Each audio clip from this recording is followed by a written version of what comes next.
Nathanaël Onokomba Chapo. Nathanaël Onokomba Chapo, qui lui représente le candidat président Saint-Hippolyte, qui lui aussi s'est rallié au candidat numéro 3, M. Chapo. Alors, maître, nous vous accordons la parole. Et vous savez comment ça se passe, il parle, et puis après, nous avons une entrevue, un échange. Maître, vous avez la parole. Merci beaucoup, mesdames et messieurs de la presse, d'avoir répondu aussi promptement à notre invitation. Nous aurions souhaité ne pas avoir ces jours, au regard du fait que, malheureusement, la campagne du président Moïse Katumbi vient d'être enlevée. Vous me permettrez donc,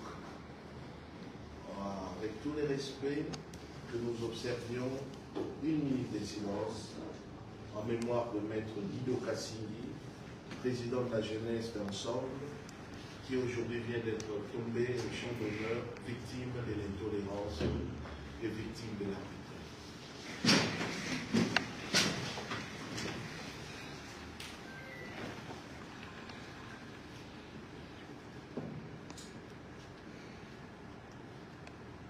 Merci.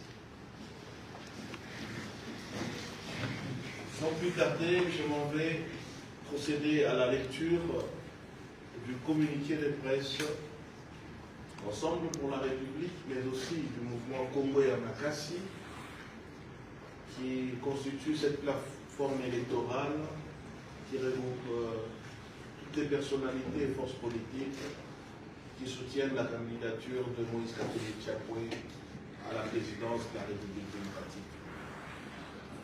Communiqué de presse du 28 novembre 2023.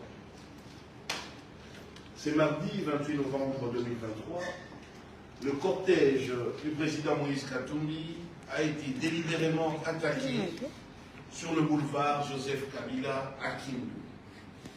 Précisément entre la résidence officielle du gouverneur de la province du Maniema et celle du Premier ministre Matata. Cette violence, caractérisée par des jets de pierre et des tirs à balles réelles, a occasionné la mort tragique de maître Dido Kassindi, président de la jeunesse des Ensembles, avocat au barreau de Kindu et père des 6 enfants. Le corps du disparu est à la morgue de l'hôpital Mapon, où affluent de plus en plus des blessés graves. Parmi ces blessés, on relève les directeurs des campagnes adjoints du Premier ministre Matata Ponyo, M. Godard Bilengue, qui a fait l'objet des 6 points de suture au regard des jets de pierre précieux. Des sources concordantes attestent que des assaillants ont lapidé les cortèges depuis l'enceinte de la résidence du gouverneur Idrissa Mangala. Des tirs d'armes à feu ont été entendus de manière régulière pendant cette opération. Cette agression, manifestement préméditée, est la suite logique de la décision arbitraire du dit gouverneur d'interdire d'abord l'accès à la tribune des manifestations, après que les candidats Tshisekedi, Félix Antoine, de son obédience politique, aient tenu sa campagne, en alléguant les risibles motifs des démarrages des travaux d'entretien. Dans la nuit d'hier, M. Mangala a instrumentalisé les éléments de la police nationale et de l'armée pour démanteler les travaux d'érection du podium de la place Mapon, qui avait été choisi comme solution alternative à ces atteintes délibérées à l'accès à l'espace public. L'opinion se souviendra déjà de l'agression dont avait été victime Salomon Idi Kalonda Dela, actuel prisonnier politique du pouvoir, lors de son enrôlement, selon les mêmes modus operandi, de la part des mêmes autorités de la famille politique du président Tshisekedi.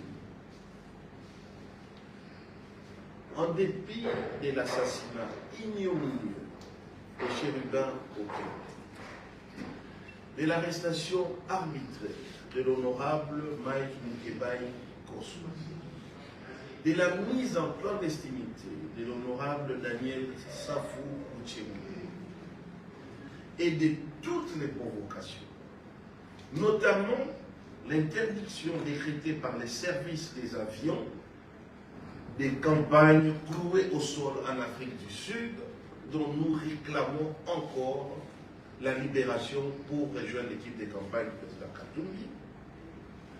Moïse Katumbi et sa famille politique demeurent attachés aux valeurs de paix, de démocratie, de liberté et de vivre ensemble inscrites dans notre Constitution. Sans aucun esprit de victimisation, nous demeurons factuels et précis sur toutes les atteintes portées aux droits de Moïse Katumbi Tchapou.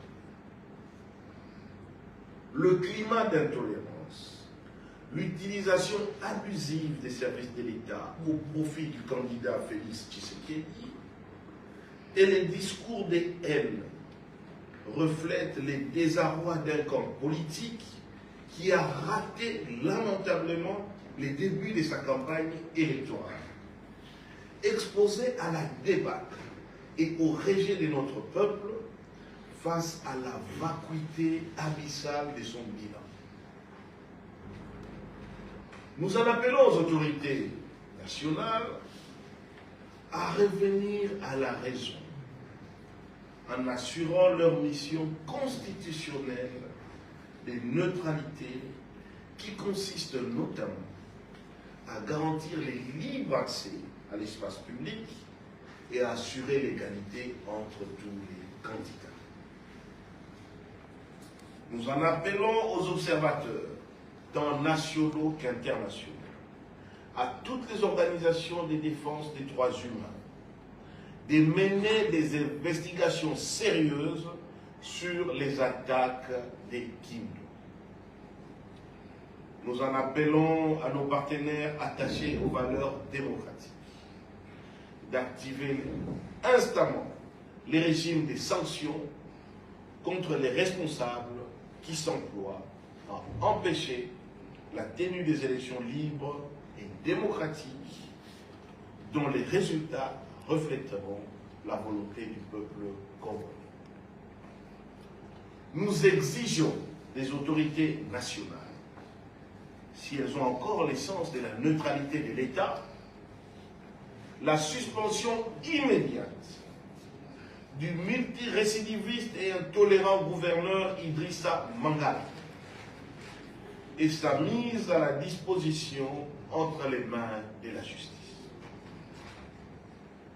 À nos compatriotes, à nos militants, au peuple congolais, nous les appelons au calme. La non-violence n'est pas une faiblesse. Nul n'a le monopole de la violence. Ne cédons pas à cette arme des faibles. Elle constitue aujourd'hui les derniers recours d'un régime aux abois et sans bilan, en proie à la peur de voir le peuple lui reprendre le pouvoir. Je vous remercie. Voilà, on va passer à la phase de questions. Et vous connaissez les coutumes ici. Vous levez les doigts, je donne la parole, vous présentez la chaîne et votre nom. Voilà, commençons par aller avec